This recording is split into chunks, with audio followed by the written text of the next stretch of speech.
তোমার বিবাহ দেওয়ার জন্য যে এতগুলা লোক আসছে, এতে তুমি রাজি আছো? বলো। হ্যাঁ না, সব কথা বলবো। ইসলামী শরীয়তে যে কথাটা, এই কথাটা বলো যে আলহামদুলিল্লাহ আমি রাজি আছি, এই কথাটা বলো। বলো।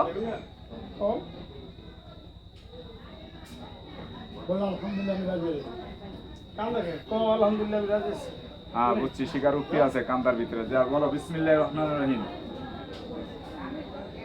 কালেমাই তাইয়্যিবা লা ইলাহা ইল্লাল্লাহু মুহাম্মাদুর রাসূলুল্লাহ সাল্লাল্লাহু আলাইহি ওয়াসাল্লাম। মাশাআল্লাহ, তোমার বিবাহের এই ওকালতির ভার তোমার বাবা নিয়েছেন। সে যে কথাগুলো বলে কথাগুলো শুনবা, শোনার বাদে তুমি 3 বার বলবা আমি কবুল করিলাম। শহীদ ভাই বলেন বিসমিল্লাহির রহমানির রহিম। উপস্থিত হাজিরানা মজলিসকে সাক্ষী রাখিয়া ছেলের স্থান ঠিকানা কোনটা কইছেন? কুমারবুক। আচ্ছা, বিসমিল্লাহির রহমানির রহিম।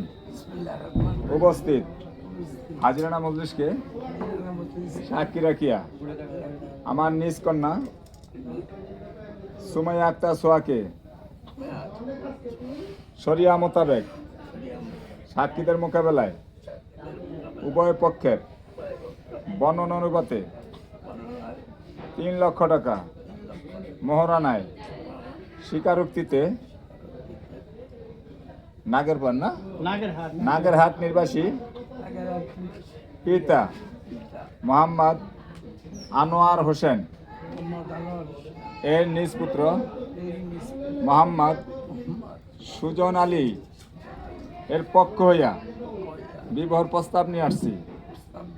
এই বিবাহতে তুমি সুমাইয়া আক্তার সোয়া বিসমিল্লাহ বিল্লাহ কবুল বলো। হ্যাঁ বলো।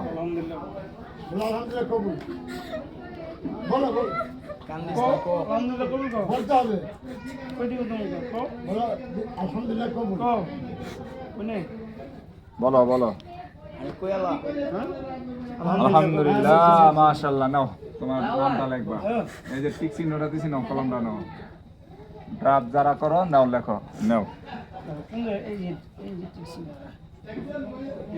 ওই যে টিক চিহ্নটা ছেলের নিচে, হ্যাঁ ছেলের নিচে ওই যে, হ্যাঁ।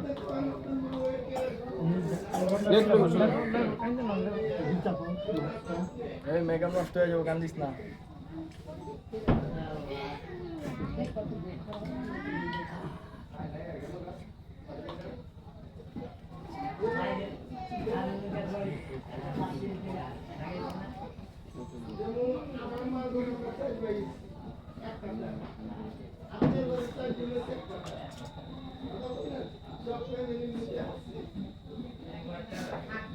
ওকে, এখানে আছেন কেউ আরো সাক্ষী সুক্ষী? এখানে আছেন না ওখানে যায় বসতে? আচ্ছা চলেন।